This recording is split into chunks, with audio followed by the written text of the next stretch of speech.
সংবিধান কি? সংবিধান জিনিসটা কি সেটা বোঝার আগে আসুন দেখি সংবিধান আমাদের কেন দরকার। মানুষ হিসেবে আমাদের কিছু জৈবিক ও মানবিক চাহিদা আছে। এগুলো হলো যে সিস্টেমগুলো আমাদের জীবনকে চালায় সেই সিস্টেমে মতামত দেওয়ার অধিকার। আমাদের দরকার খাদ্য, বস্ত্র, বাসস্থান, শিক্ষা। সহিংসতা এবং বৈষম্য থেকে আমাদের নিরাপত্তা দরকার এবং ব্যক্তি হিসেবে, গোষ্ঠী হিসেবে আমাদের সম্মানজনক জীবন দরকার।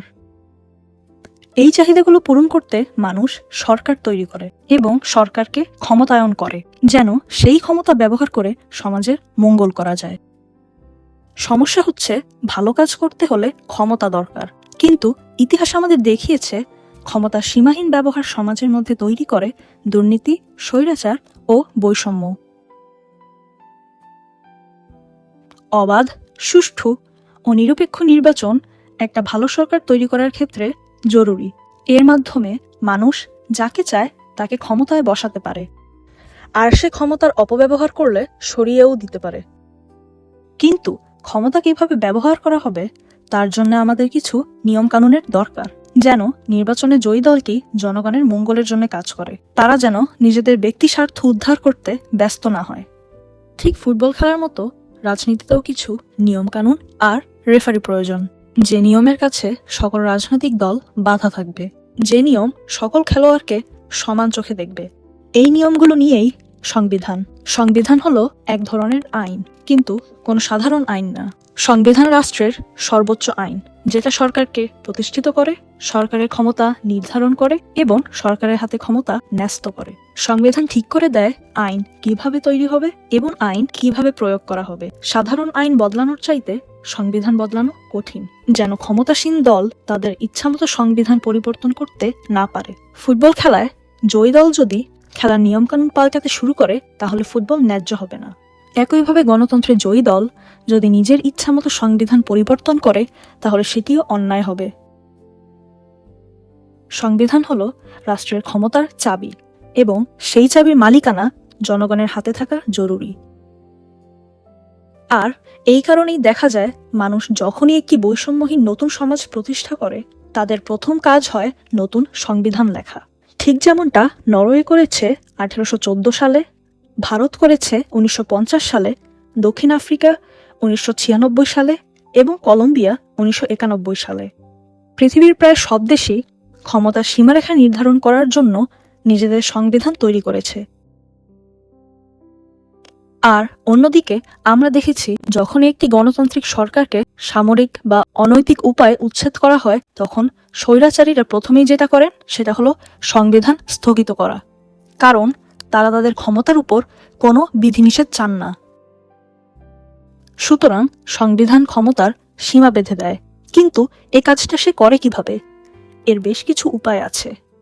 একটা হলো সংবিধান ক্ষমতাকে বিভিন্ন রাজনৈতিক প্রতিষ্ঠানের মধ্যে ভাগ বটোয়ারা করে দেয়, যেমন রাষ্ট্রপতি এবং প্রধানমন্ত্রীর মধ্যে ক্ষমতা ভাগ করে দেয়, অথবা সরকারের বিভিন্ন পর্যায়ের মধ্যেও ক্ষমতার ভারসাম্য আনে, যেমন জাতীয় পর্যায়ে, প্রাদেশিক পর্যায়ে অথবা একেবারে তৃণমূলে স্থানীয় পর্যায়ে ভারসাম্য তৈরি করে।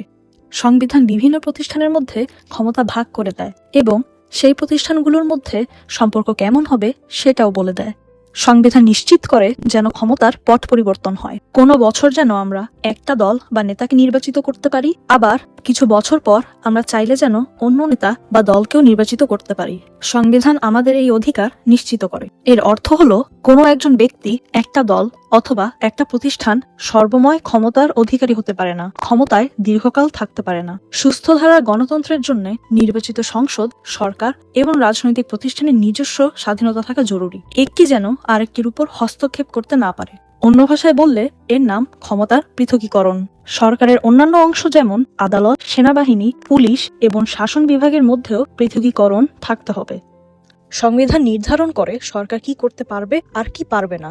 যেমন কিছু সাংবিধানিক অধিকার নির্দিষ্ট করে বলে দিতে পারে যে আপনাকে নির্যাতন করা যাবে না, আপনাকে কোনো কারণ ছাড়া আটক রাখা যাবে না, আপনার মত প্রকাশের স্বাধীনতাকে খর্ব করা যাবে না। সংবিধানের অন্যান্য অংশ চাইলে এও বলে দিতে পারে যে মানুষকে মৌলিক অধিকার যেমন খাবার, শিক্ষা, চিকিৎসা এবং আবাসনের অধিকার নিশ্চিত করতে হবে। সংবিধান শুধু সংখ্যাগরিষ্ঠকে সুরক্ষা দেয় না, সংবিধানের নির্দিষ্ট কিছু অংশে সংখ্যালঘু এবং প্রান্তিক জনগোষ্ঠীর জন্য নিরাপত্তা এবং শাসন প্রক্রিয়ায় অংশগ্রহণের বিষয়গুলোও থাকতে পারে। তাদের পরিচয় ও সংস্কৃতিকে সুরক্ষা দেবার কথা থাকতে পারে। বেশিরভাগ সংবিধানেই জাতি গঠন প্রক্রিয়ার বিষয়গুলো চলে আসে। সংবিধান এক জাতীয় ঐক্যের কথা বলে। সংবিধান তার জাতির এবং তার মানুষের পরিচয়কে প্রতিফলিত করে। কারা এই জাতি, এই জাতির ইতিহাস কি এবং এই জাতি কোন ভবিষ্যতের স্বপ্ন দেখে, সেটা সংবিধান তার নাগরিকের কাছে, সরকারের কাছে এবং বহির্বিশ্বের কাছে তুলে ধরে। শান্তির, অগ্রগতির এবং গণতান্ত্রিক সমাজ গঠনের পথে সংবিধান একটি গুরুত্বপূর্ণ ধাপ।